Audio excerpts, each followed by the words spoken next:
मालिक को प्रणाम। सभी अभ्यासी भाई बहनों को नमस्कार। सहज मार्ग क्या है? मालिक कहते हैं, इसीलिए सहज मार्ग में हमें यह सिखाया जाता है और बाबूजी भी इसी बात पर जोर देते हैं कि हमें किसी व्यक्ति से घृणा नहीं करनी चाहिए, क्योंकि वह तो सदैव दिव्य होता है। हालांकि हम उसके कृत्यों से घृणा कर सकते हैं।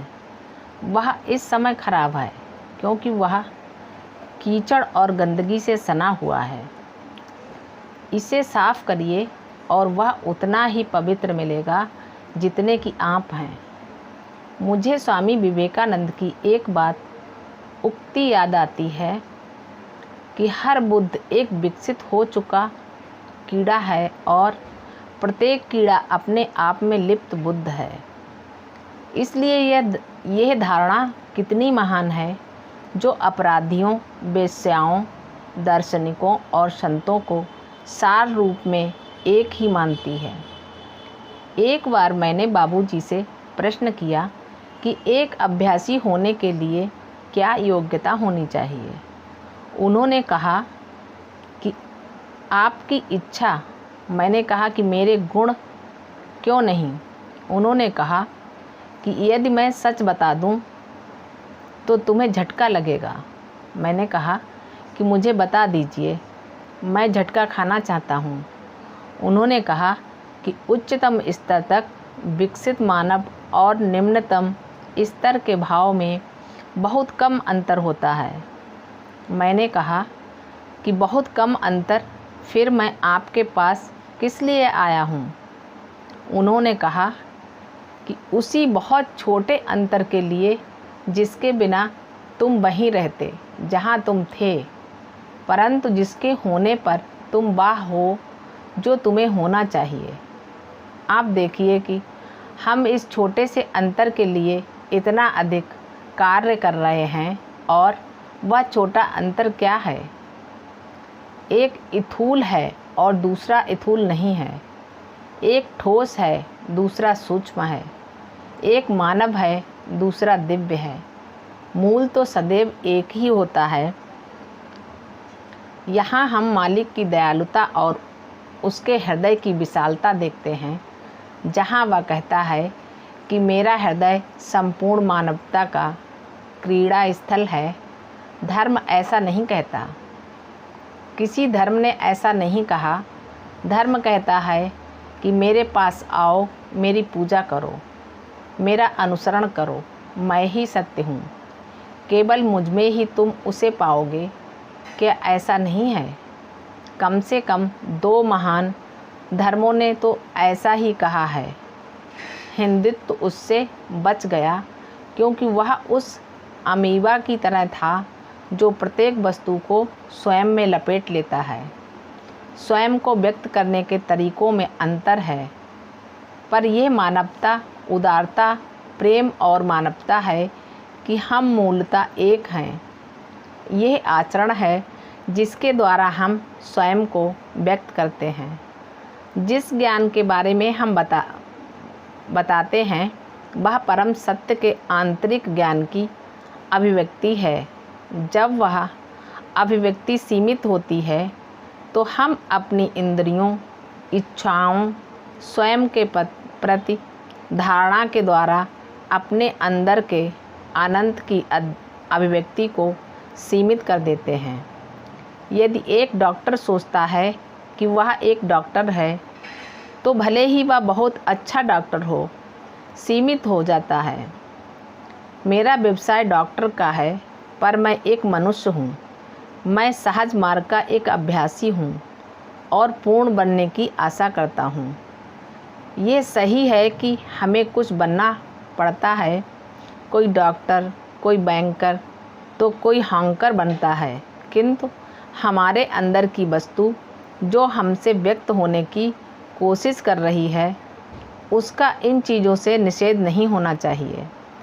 यदि अध्यात्म अंत में अपना लक्ष्य अर्जित कर लेता है, तो ये हमारे ब्रह्म के माध्यम से हमारे अंतर की पूर्ण अभिव्यक्ति का चमत्कार है। संतुलित, अस्तित्व वाले जीवन से बाबूजी का क्या तात्पर्य था? जो आप बोलते हैं वही उसका अर्थ होना चाहिए। इसका क्या अर्थ है?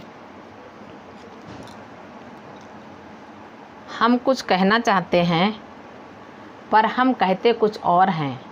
हमें विनम्र होना है, हमें शिष्ट होना है, हमें सभ्य होना है। इसलिए अध्यात्म कहता है कि ऐसी सभ्यता से बचो जो सभ्यता हम पर सभ्यता के रूप में, आचरण के रूप में और व्यवहार के रूप में ढोंग लाद देती है। ये हमारे ऊपर की परतें हैं, मुखौटे हैं, स्वयं हम नहीं हैं। क्या इसका अर्थ ये है कि बाबूजी के लिए सभ्यता का कोई महत्व नहीं था? ऐसा नहीं है। सभ्यता के लिए उनके अंदर सर्वोच्च मूल्य था, परंतु ऐसी सभ्यता के लिए था जिसका विकास अंदर से बाहर की ओर हुआ हो, जो हमारे ऊपर समाज द्वारा, शिक्षा द्वारा, ज्ञान द्वारा, संस्कृति द्वारा लादी न गई हो, बल्कि जैसे भूमि से शुद्ध जल का स्रोत फूट पड़ता है वैसे ही हमारे अंदर से निकली हो। हमें अपने स्रोत को बाहर की ओर बहने देना चाहिए। इसका परिणाम ये होता है कि हम जो कुछ भी करते हैं उसमें दिव्यता आ जाती है। जब हम बोलते हैं, कुछ कहते हैं, बात करते हैं, चलते हैं तो उसमें दिव्यता होती है, क्योंकि इसे हम नहीं कर रहे हैं, ये तो हमारा आंतरिक स्रोत हमारे माध्यम से कर रहा है। ये केवल संस्कारों की सफाई और मालिक की प्राणहोती से ही संभव है, जिसे करने की अनुमति हम सबको दी गई है। अस्तित्व, आध्यात्मिक अस्तित्व का सार क्या है? योग्यता अर्जित करना, स्वयं को मिटा देना, जिससे जो हमारे अंदर है वह अपनी पूरी विशालता और दिव्यता के साथ बाहर आ सके। कुछ बनने, प्राप्त करने, अर्जित करने और जानने का क्या अर्थ है? इसका कोई अर्थ नहीं है। इसलिए वोरोफ की एक चर्चा में मैंने कहा था कि विकास का कोई अर्थ नहीं है। मैं किसी भी चीज़ में विकसित नहीं हो रहा हूँ। शायद मुझे ये कहना चाहिए कि मैं जो हो गया हूँ उससे मैं वापसी कर रहा हूँ उस ओर जो मैं था। यह एक अधिक बड़ा और स्वीकार्य सत्य होगा। यही वह कार्य है जिसे हम करने की प्रयत्न कर रहे हैं। अब हमारे पास मालिक हैं और पद्धति है। मिशन क्या है? यह एक संगठन है जो मालिक की शिक्षाओं को ग्रहण करने और उनका अभ्यास करने में हमें मदद देता है, जिसे बाबूजी ने पीड़ित मानवता के लिए दिया है। बात करने की इच्छा होने पर हमें टेलीफोन की ज़रूरत होती है, यह भी एक संगठन है। हमें कहीं जाना होता है तो हमें ट्रेन या हवाई जहाज़ की ज़रूरत होती है, ये भी एक संगठन है। ये ऐसे संगठन हैं जो हमारे उपयोग की सेवाओं और उपयोगिताओं का संचालन कर रहे हैं। लेकिन अध्यात्म की बात आने पर लोग तर्क करते हैं कि संगठन क्यों, आश्रम क्यों, श्री रामचंद्र मिशन क्यों। हम यूरोप में संगठन पसंद नहीं करते क्योंकि अधिकांश संगठन भ्रष्ट होते हैं, लेकिन हमारा शरीर भी एक संगठन है।